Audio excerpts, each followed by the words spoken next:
नमस्कार। आज के इस लेक्चर में हम पढ़ेंगे वाटर एंड ट्रीटमेंट। वाटर क्या है और ये एक यूनिवर्सल सॉल्वेंट है और it is the one of the most basic and essential component for all lives.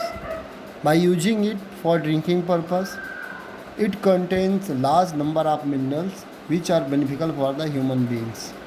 तो वाटर जो होता है हमारे लिए बहुत ही आवश्यक है क्योंकि इसमें ढेर सारे मिनरल्स होते हैं।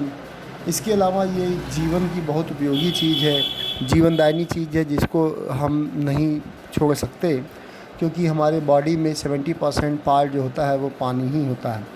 तो सोर्सेज ऑफ वाटर कहाँ है, कैसे प्राप्त होता है, ये बेसिकली देखें तो ये कई सोर्स हैं। इसमें मेन रूप से हम सरफेस वाटर और ग्राउंड वाटर के रूप में लेते हैं। सरफेस वाटर इसमें 97% उपस्थित है जबकि ग्राउंड वाटर इस वर्तमान में लेवल 3% है। सरफेस वाटर में सी वाटर है, रिवर्स है, पॉन्ड्स है, लेक्स हैं और जितने भी हमारे बरसात का जल है, रेनिंग वाटर है, इस तरह के जितने भी हैं या हिमखंड पिघलने के ग्लेशियर्स वाटर जो पिघलने के बाद आते हैं वो सब हमारा सरफेस वाटर में आता है जो ज़मीन के ऊपर होता है। सरफेस वाटर हमारे लिए बहुत अच्छा होता है लेकिन इसमें इम्प्योरिटीज़ ज़्यादा होती हैं तो इसलिए हम बहुत ज़्यादा इसका प्रयोग पीने योग्य नहीं कर सकते। ग्राउंड वाटर ये पीने योग्य होता है, इसे हम फ्रेश वाटर बोलते हैं क्योंकि ये फिल्ट्रेशन के बाद एक निश्चित गहराई में ज़मीन के अंदर पाया जाता है जिनमें ढेर सारे पोर्स होते हैं। उन पोर्स से छनते हुए पानी ग्राउंड में स्थित होता है। ये फ्रेश वाटर हमारा अगर देखें तो ये भी 3 तरह के हो सकते हैं, surface water, rain water and ground water. हालांकि सरफेस वाटर यहाँ इसलिए कहा जा रहा है क्योंकि यहाँ फ्लोइंग वाटर है या फिर कुएँ का वाटर पानी है, तालाबों का है, झीलों का है, इसमें नदियों का है, स्ट्रीम्स का है, ये हमारा सरफेस वाटर में आ रहा है। ग्राउंड वाटर में है रेन वाटर जिसमें सॉल्युबल गैसेस होती हैं, इम्प्योरिटीज़ होती हैं। इसी तरह अंडरग्राउंड वाटर में हम स्प्रिंग्स ले सकते हैं, ट्यूबवेल्स और कुएँ भी ले सकते हैं। अगर हम थोड़ी देर बात करते हैं कि किस तरह से हम वाटर जो हमारा होता है वो क्यों पीने योग्य होना चाहिए और उसमें क्या क्या मानक होने चाहिए मेज़रमेंट के लिए, तो TDS जो है, जो टोटल डिजॉल्व सॉलिड होना चाहिए, वो एक्सेप्टेबल लिमिट हमारा 500 मिलीग्राम पर लीटर है। मिलीग्राम पर लीटर का मतलब 1 लीटर में 500 मिलीग्राम मैक्सिमम अगर टोटल डिजॉल्व सॉलिड है तो हम उसे पीने योग्य मान सकते हैं। लेकिन ये 120 ppm से कम भी नहीं होना चाहिए, बहुत जगहों पे 70 से कम। मैक्सिमम इसमें मिनिमम हम 70, मैक्सिमम 500 की रेंज में ले सकते हैं। 300 ppm तक है तो अच्छा है। 75 से 150 ppm ये जो है आइडियल माना जाता है हॉट ड्रिंकिंग पर्पज, चाहे वो RO वाटर से हो चाहे वो ग्राउंड वाटर से हो। pH जो होना चाहिए वो 6.5 से 8.5 होना चाहिए, कम नहीं होना चाहिए। एल्कलिनिटी जो है वो 200 से मिलीग्राम पर लीटर तक मैक्सिमम होना चाहिए जो हमारे लिए ड्रिंकिंग वाटर में ज़रूरी भी है। फ्लोराइड 1.5 मिलीग्राम पर लीटर से ज़्यादा नहीं होना चाहिए क्योंकि फ्लोराइड की मात्रा बढ़ने से फ्लोरोसिस, हड्डियों में दर्द, दांतों का पीलापन, दांतों का सफ़ेदी आना, गिरना, टूटना, इस तरह की शिकायतें आती हैं। क्लोराइड कंटेंट की बात करें तो वो भी 250 मिलीग्राम पर लीटर से ज़्यादा नहीं होनी चाहिए। आर्सेनिक हमारे लिए एसेंशियल है 0.01 मिलीग्राम पर लीटर, लेकिन इससे ज़्यादा मैक्सिमम नहीं होना चाहिए। आपको बता दें कि सरफेस वाटर में जो आर्सेनिक होता है वो हार्मफुल नहीं होता है, लेकिन जो ग्राउंड वाटर का होता है वो ज़्यादा हार्मफुल होता है। उसका रीज़न क्या है? क्योंकि जो सरफेस वाटर का जो आर्सेनिक है वो ऑक्सीडाइज होकर के मैक्सिमम ऑक्सीडेशन स्टेट को अचीव कर लेता है, जबकि ग्राउंड वाटर का में जो आर्सेनिक होता है वो हार्मफुल इसलिए होता है क्योंकि ऑक्सीडाइज होकर के नहीं +5 पे नहीं पहुंच पाता, +3 स्टेट पे ही रह पाता है। इसी तरह कॉपर भी हमारे लिए बहुत ही इसेंशियल है, 2 मिलीग्राम पर लीटर होना ज़रूरी है। सोडियम, पोटेशियम जो साल्ट्स हैं का 200 मिलीग्राम पर लीटर तक हम लोग स्वीकार्य है। टर्बिडिटी, नेफ्लोमेट्रिक टर्बिडिटी यूनिट जो हम लोग मेज़र करते हैं नेफ्लोमेट्रिक एनालिसिस के दौरान टर्बिडिटी लेते हैं वो जो मैक्सिमम 5 NTU तक होना चाहिए। 1 मिलीग्राम पर लीटर 1 ppm के बराबर होता है, जो 3 NTU के बराबर होता है 1 मिलीग्राम पर लीटर, ये एक मानक है। इसी तरह आयरन एक्सेप्टेबल है 0.3 milligram per litre, lead 0.01 milligram per litre. इसी तरह अमोनिया जो सॉल्युबल गैसेस होती हैं 1.5 मिलीग्राम पर लीटर। ये मेटाबॉलिक प्रॉपर्टीज़ के थ्रू या उपापचय क्रियाओं के द्वारा, माइक्रो ऑर्गेनिजम्स या फिर सड़न आदि के द्वारा ये अमोनिया गैस जनरेट होती है। बैक्टीरिया नहीं होना चाहिए। CFU कॉलोनी फार्मिंग यूनिट के आधार पर हम लोग बैक्टीरिया माइक्रो ऑर्गेनिज्म जिसे बोलते हैं 10 CFU पर मिलीलीटर होना चाहिए, इससे ज़्यादा नहीं होना चाहिए। तो ये वाटर की हमारी विशेषताएं जो हम लोग ड्रिंकेबल है और उसको हम यूजफुल ले सकते हैं। क्योंकि वाटर है पीने योग्य है तो हम उसमें देखते हैं कि कुछ कमियां भी होती हैं जिसे हम हार्डनेस के रूप में पहचानते हैं। What are the hardness of water? Presence of some insoluble and hard substances which makes water dirty and have turbid in nature are known as water hardness materials or minerals. Some of the compounds are act as a minerals because they are helpful to improve our health, but some are very harmful and the improving जो harmful नहीं होते हैं उनकी भी बहुत ज़्यादा मात्रा नहीं होनी चाहिए, क्योंकि अगर बहुत भारी पानी होगा तो हमारे किडनी लीवर को डैमेज कर सकता है। तो वाटर हार्डनेस दो तरह का होता है, हार्ड वाटर और सॉफ्ट वाटर। हार्ड वाटर उसे बोलते हैं जो साबुन के साथ झाग नहीं देता है। साबुन यहाँ सोडियम स्टीरेट है, हाई फैटी एसिड्स यानी ऑर्गेनिक कंपाउंड फैटी एसिड्स हैं जो उसमें हार्ड वाटर में जो उपस्थित magnesium chloride, magnesium sulphate, calcium sulphate, calcium chloride जो भी साल्ट होता है उससे रिएक्शन करके एक इनसॉल्युबल मैग्नीशियम स्टीरेट बनाता है जिसे हम वाइट स्कम बोलते हैं। इस तरह से ये फेन नहीं दे पाता है, यानी फ्रॉथ के रूप में कन्वर्ट नहीं हो पाता है। अगर कैल्शियम सल्फेट की बात करें तो सेम इसी तरह वाइट स्कम बनता है जो झाग नहीं देता है। जबकि सॉफ्ट वाटर जो है ये लेदर शो करता है, यानी फोम देता है ईजिली, इसीलिए इसको हम सॉफ्ट वाटर बोलते हैं।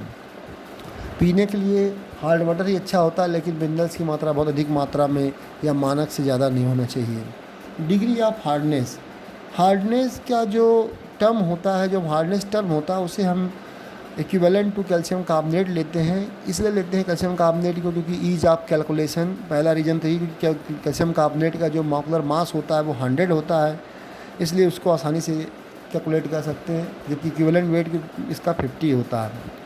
कैल्शियम कार्बोनेट एक कंप्लीट इनसॉल्युबल साल्ट है, यह आसानी से प्रेसिपिटेट हो जाता है ड्यूरिंग जब हम वाटर ट्रीटमेंट के दौरान होता है, इसलिए कैल्शियम कार्बोनेट के टर्म में हम हार्डनेस मेजर करते हैं। तो कैल्शियम कार्बोनेट के टर्म में जितना इक्विवेलेंट हार्डनेस होती है that is known as degree of hardness. चूँकि डिग्री है तो हर एक चीज़ की मानक है, तो मानक के हिसाब से हम यूनिट भी डिसाइड करते हैं।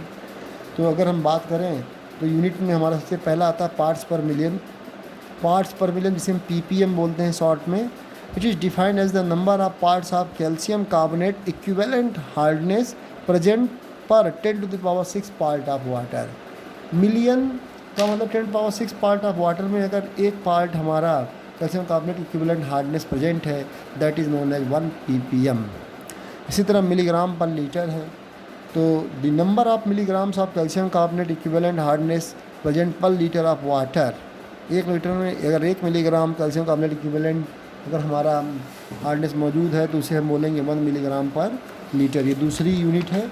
इसी तरह 1 मिलीग्राम पर लीटर को अगर ppm में देखें तो दोनों लगभग एक दूसरे के बराबर होते हैं, क्योंकि हम जानते हैं कि 1 लीटर में 1 किलोग्राम और 1 किलोग्राम को चेंज करेंगे 10⁻³ ग्राम, और 10⁻³ ग्राम को मिलीग्राम में करेंगे अगेन 10⁻³ से मल्टीप्लाई करेंगे 10⁻6 मिलीग्राम मिलीग्राम कैंसिल, तो 1 part is equivalent to 10⁻6 part that is 1 ppm। इसी तरह डिग्री फ्रेंच ये ब्रिटिश यानी फॉरेन यूनिट्स हैं। The number of parts of calcium carbonate equivalent hardness present per 10⁻5 parts of water. 1 degree French is equal to calcium carbonate equivalent hardness of per 10⁻5 parts of water, that is 10⁻5 के बराबर अगर 1 part है that is 1 degree French. इसी तरह क्लार की बात करें 70,000 parts of water के बराबर होगा, तो वो हम कहलाते हैं डिग्री क्लार। इन 1 ppm हमारा 1 मिलीग्राम पर लीटर के बराबर होता है, जबकि 1 डिग्री फ्रेंच अगर देखें तो 10⁻6 के अगेंस्ट 10⁻5 है, जबकि 1 डिग्री क्लार जो है 70,000 है। इन तीनों को हम इक्वल करें तो 1 ppm is equal to 0.1 degree French, यानी 1 ppm को फ्रेंच में कन्वर्ट करना है तो 0.1 से मल्टीप्लाई कर दें, क्लार्क में ले आएंगे तो 0.07। तो कुछ इस तरह से आता है कि 70,000 10⁻6 से डिवाइड करेंगे, 4 जीरो कैंसिल हो गए, 2 जीरो से 0.207 हो जाएगा। से 10⁻5 को 10⁻6 डिवाइड करेंगे तो 0.1 हो जाएगा, और जो कि 1 मिलीग्राम पर लीटर के बराबर होता है। कुछ क्वेश्चन इसमें आते हैं कि जैसे क्वेश्चन पूछ लिए जाते हैं कि अगर एक वाटर हमारे पास है जिसमें इतनी हार्डनेस है, उसको कैल्शियम कार्बोनेट के टर्म में हम कैसे कैलकुलेट करें।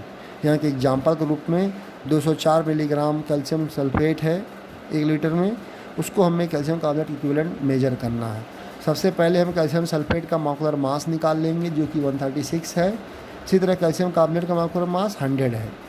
तो हम यूनिटरी मेथड से लिखेंगे कि 136 milligram per litre of calcium sulphate is equivalent to 100 milligram per litre of calcium carbonate. तो 1 milligram per litre calcium sulphate कितने के बराबर होगा? 100/136। 100/136 बराबर होगा। इस तो 204 मिलीग्राम जो कैल्शियम सल्फेट है इससे मल्टीप्लाई कर देंगे तो आंसर आ जाएगा हमारा milligram per litre equivalent to calcium carbonate answer आएगा। तो ये हर जगह ऐसे यूनिटरी मेथड हम करेंगे तो 100 by molecular mass of the substance, 100 by molecular mass of the substance या 50 by equivalent weight of the substance भी लिख सकते हैं। तो ये हमारा एक कहलाता है multiplication factor in terms regarding to for the calculation of hardness in terms of calcium carbonate equivalent. इसी तरह हम और आगे बात करें कि एक और एग्जांपल कि अगर हमें किसी चीज़ को कन्वर्ट करना है 500 ppm, हमारा यहाँ पर एक क्वेश्चन दिया गया है जिसमें हार्डनेस है, उसको हमें डिग्री फ्रेंड डिग्री क्लास में कन्वर्ट करना है। तो अगर हम 1 ppm 50 ppm या 500 ppm हो जाएगा हमारा 500 × 0.01 जो कि क्लार्क के लिए 0.07 से मल्टीप्लाई कर देंगे तो ये हमारा आंसर आ जाएगा। अब हम देखते हैं कि हार्डनेस कितने प्रकार की होती है। हार्ड वाटर सॉफ्ट वाटर के बाद हार्डनेस के भी टाइप्स होते हैं। तो टाइप्स में कई तरह के साल्ट सॉल्युबल होते हैं, उसमें इनसॉल्युबल ग्रुप में भी मौजूद होते हैं। कुछ ऐसे भी साल्ट होते हैं जो वोलेटाइल होते हैं, कुछ आसानी से सॉल्युबल हो जाते हैं, कोई घुलनशील गैसें होती हैं, एसिड्स होते हैं, मेटाबॉलिक प्रॉपर्टीज़ के दौरान होने वाले डिफरेंट कंपाउंड्स भी हो सकते हैं। तो टेम्पररी हार्डनेस हम उसे बोलते हैं जिसमें वाटर में कैल्शियम और मैग्नीशियम के बाइकार्बोनेट्स केवल होते हैं। तो कैल्शियम बाइकार्बोनेट, मैग्नीशियम बाइकार्बोनेट ये हमारे टेम्पररी हार्डनेस के लिए रिस्पॉन्सिबल हैं। इसी तरह परमानेंट हार्डनेस के लिए calcium chloride, magnesium chloride, calcium sulphate, magnesium sulphate, aluminium sulphate, iron sulphate, another part of arsenic soluble gases, ये सारे हमारे परमानेंट हार्डनेस को डिनोट करते हैं। फिर हम बात करते हैं कि हार्डनेस को कैसे रिमूव किया जाए। तो टेम्पररी हार्डनेस रिमूव करना थोड़ा आसान है कि टेम्पररी हार्डनेस चूँकि अगर हम किसी भी पानी को अगर हम बॉयल कर लें, मोर देन 100 डिग्री सेंटीग्रेड पे बॉयल कर लेंगे तो बॉयल होने के बाद हमको देखेंगे आपकी टर्बिडिटी के रूप में नीचे कुछ बैठे हुए दिखाई पड़ जाते थोड़ी देर बाद। या पोटास एलम फिटकरी को अगर हम पानी में डिप कर दें थोड़ी देर बाद जो गंदगी होती है वो प्रेसिपिटेशन के दौरान नीचे, यानी जिसे हम बोलते हैं कोगुलेशन होना, कोगुलेट होकर के नीचे बैठ जाते हैं, यानी डिकम्पोज होकर के सेटल डाउन हो जाते हैं बॉटम में।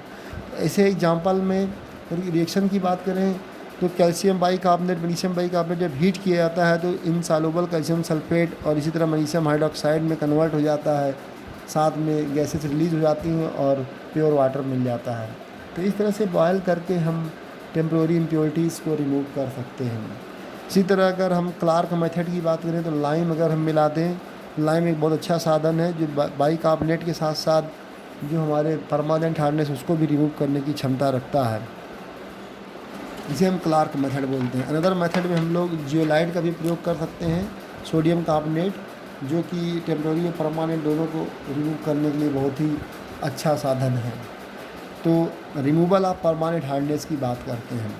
सबसे इम्पॉर्टेंट पार्ट जो इसमें रिमूवल ऑफ परमानेंट हार्डनेस है वो है जियोलाइट या परमिटेड प्रोसेस। तो zeolite is also known as a permutit that is boiling stone. Zeolites are hydrated aluminium silicate minerals. ये मिनरल्स होते हैं हाइड्रेटेड एल्यूमिनियम सिलिकेट्स के जो इनसॉल्युबल होते हैं वाटर में and have property of exchanging ions present in them with the ions present in the solution. इनकी property होती है कि आयंस को एक्सचेंज कर सकते हैं जो इनके अंदर हैं और जो सॉल्यूशन में है आपस में इंटरचेंज कर सकते हैं।